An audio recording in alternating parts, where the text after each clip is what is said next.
kuweza kufahamu historia ya mambo mbalimbali ambayo yamewahi kufanyika hapa duniani, na leo tutaanza kutazama mauaji ya kidini ya Kanungu nchini Uganda yaliyoua wafuasi 700. Mauaji mabaya zaidi duniani yanayohusu ibada yaliyofanyika kusini magharibi mwa Uganda katika wilaya ya Kanungu mwaka 2000, ambapo baadhi ya wanachama 700 kutoka vuguvugu la kurejesha amri 10 za Mungu walichoma moto hadi kufa. Washiriki wa madhehebu hayo ambao waliamini kwamba ulimwengu ungefikia mwisho mwa milenia walikuwa wamefungiwa ndani ya kanisa na milango na madirisha yamefungwa kwa nje. Kisha jengo hilo likawashwa moto. Waumini hao walivutiwa na viongozi wenye hisani Credonia Mwelinde, mhudumu wa Bana, mfanyakazi wa ngono wa zamani, na mfanyakazi wa zamani wa serikali Joseph Kibwetele, ambao walisema walikuwa na maono ya Bikira Maria katika miaka ya 1980. Waliandikisha harakati kama kundi ambalo lengo lake lilikuwa kutii amri 10 na kuhubiri neno la Yesu Kristo. Maaskofu wa Kikristo walikuwa mashuhuri katika jumba la vuguvugu hilo, na dhehebu hilo lilikuwa na uhusiano mbaya na Ukatoliki wa Kirumi, huku uongozi wake ukitawaliwa na makasisi na watawa waliondolewa madarakani, wakiwemo Ursula Komuhangi na Dominiki Kataribabo. Viongozi wa madhehebu ambao walishukiwa kuhusika na vifo vyao hawakupatikana kamwe. Tukio lingine ni Jim Jones aliamuru mamia ya wafuasi wake kujiua kama kitendo cha mapinduzi. Katika tukio hili zaidi ya watu 900, wengi wao wakiwa watoto, walikufa katika mauaji ya watu wengi mwaka wa 1978 kwa kunywa mchanganyiko wa siniadi kwa amri ya kiongozi wao Jim Jones. Mnamo mwaka 1965, Jones alipokuwa na umri kati ya miaka 30, aliamuru hekalu la Peoples lihamishiwe hadi California. Alijitenga na mafundisho ya kitamaduni ya Kikristo, alijieleza kwa maneno ya kimasia na kudai kwamba alikuwa kazaliwa upya na kuwa kama Kristo wa Buddha. Pia alidai kwamba lengo lake muda wote lilikuwa ni komunisti, na dini hiyo ilikuwa njia yake tu ya kufanya umaski uwe wa kupendeza zaidi.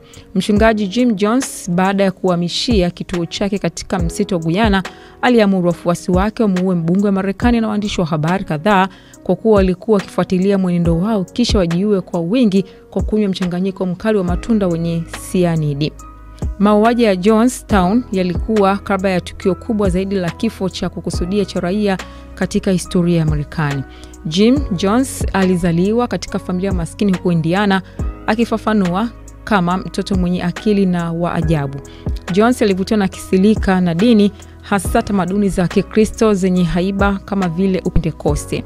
Watu wa Jonestown wengi walikubali, walikuwa watulivu. Wengine labda walilazimishwa, walipanga fulani kupokea vikombe vya mchanganyiko mkali wa cyanide na sindano.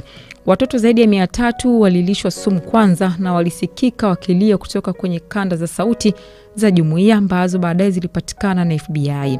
Wanajeshi wa Guyana walipofika Jonestown asubuhi iliyofuata, waligundua hali ya kutisha ya ukimya iliyoganda na kukiwa kumejaa miili. Idadi ndogo ya walionusulika, haswa watu ambao walikuwa wamejificha wakati wa sumu, waliibuka. Mwanamke mmoja mzee ambaye alilala katika mkasa huo wote aliamka na kugundua kila mtu amekufa. Jones alikutwa amekufa kutokana na kujipiga risasi mwenyewe.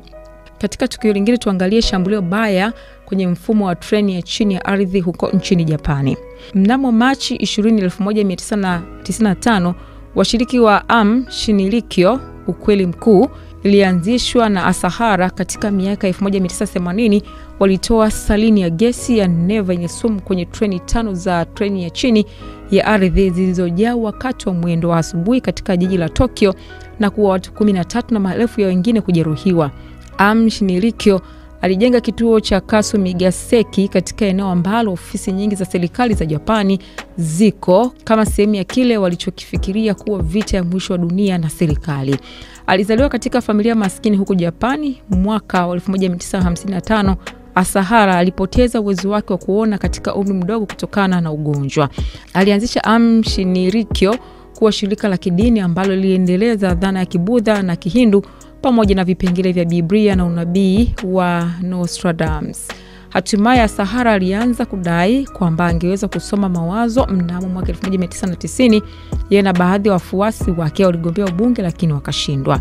Kufikia mwanzoni mwa miaka ya 90, Shinrikyo, ambayo ilivutia wanachama kutoka kwa baadhi ya vyuo vikuu vya juu vya Japani, ilikuwa ikihifadhi silaha za kikemikali. Wakati wa shambulio hilo la treni ya chini ya mwaka 1995 lilipotokea, kikundi hicho kilikadiriwa kuwa na washiriki 10,000 hivi huko nchini Japani na zaidi ya 30 ulimwenguni pote, wengi wao wakiwa Urusi. Ndani ya miezi kadhaa baada ya mashambulizi hayo, Asahara alipatikana akiwa amejificha kwenye boma la kundi lake karibu na mlima Fuji na kukamatwa. Alipatikana tena kuhukumiwa kifo mwaka 2004 na akauawa Julai 6, 2018.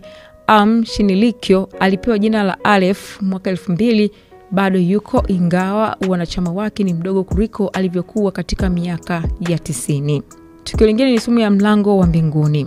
Mnamo mwaka 1997 washiriki 39 wa dhehebu la Heavenly Gates huko San Diego, California walijiua kwa wingi kwa sumu sanjari na kuwasili kwa Hale-Bopp, wakizingatia hii kama ishara ya kuondoka kwao kutoka duniani. Waliokufa ni pamoja na mwanzilishi mwenzi wa ibada hiyo, Marshall Applewhite. Bon Nettles, mwanzilishi mwingine wa madhehebu ambayo yaliamini kwamba washiriki wangeweza kujigeuza kuwa viumbe vya nje visivyoweza kufa kwa kukataa asili yao ya kibinadamu, alikufa kwa saratani mnamo mwaka 1985. Lingine ni linamhusu David Koresh wako Texas. Ingawa dhehebu hili lenye msimamo mkali la Waadventista wa Sabato limekuwa likifanya kazi tangu miaka ya 1950, Wadaudi wa tawi wanajulikana zaidi kwa mzozo wa mwaka 1993 huko Waco, Texas. David Koresh, kiongozi wa wakati huo, aliamini kuwa yeye ndiye Masihi na akatangaza wanawake wote, ikiwa ni pamoja na wale walio na umri wa chini au tayari kuolewa, wake zake wa kiroho. Kundi hilo liliamini kuwa mwisho wa dunia ulikuwa karibu. Mnamo mwaka 1990, kiongozi huyo alibadilisha jina lake kisheria kutoka Vernon Howell hadi David Koresh. Jina lake jipya la kwanza lilimrejesha Mfalme Daudi, huku jina lake la mwisho lilikuwa jina la kibiblia la Koresh. Mafundisho ya Koresh yalijumuisha mazoezi ya harusi ya kiroho ambayo ilimwezesha kulala na wafuasi wa kike waliochaguliwa na Mungu kwa umri wote. Koresh alisemekana kuwa na wake hadi 20 ambao baadhi yao walikuwa chini ya umri wa miaka 17, umri wa kisheria wa Texas wa idhini, na kuzaa angalau watoto 10 na washiriki wengine isipokuwa mke wake halali. Koresh alidai mwisho wa dunia unakaribia. Aliwaambia wafuasi wake kwamba Bwana Yesu alitaka wa Daudi kujenga jeshi la Mungu. Matokeo yake walianza kuhifadhi silaha. Madai zaidi kuhusiana na uhifadhi wa silaha wa tawi la Davidians ilisababisha ofisi ya pombe, tumbaku na silaha za moto ATF na baadaye FBI kuanzisha uvamizi kwenye eneo la kikundi cha Mlima Carmel mnamo Februari 1993. Wakati wa kuzingirwa na mapambano yalifanyika kwa siku 51, Koresh alijeruhiwa na vikosi vya ATF na baadaye alikufa kwa majeraha ya risasi katika hali isiyoeleweka, kwani boma liliharibiwa kwa moto. Mtazamaji wa Sellers TV, leo tumetazama matukio mbalimbali ambayo yamewahi kutokea hapa duniani na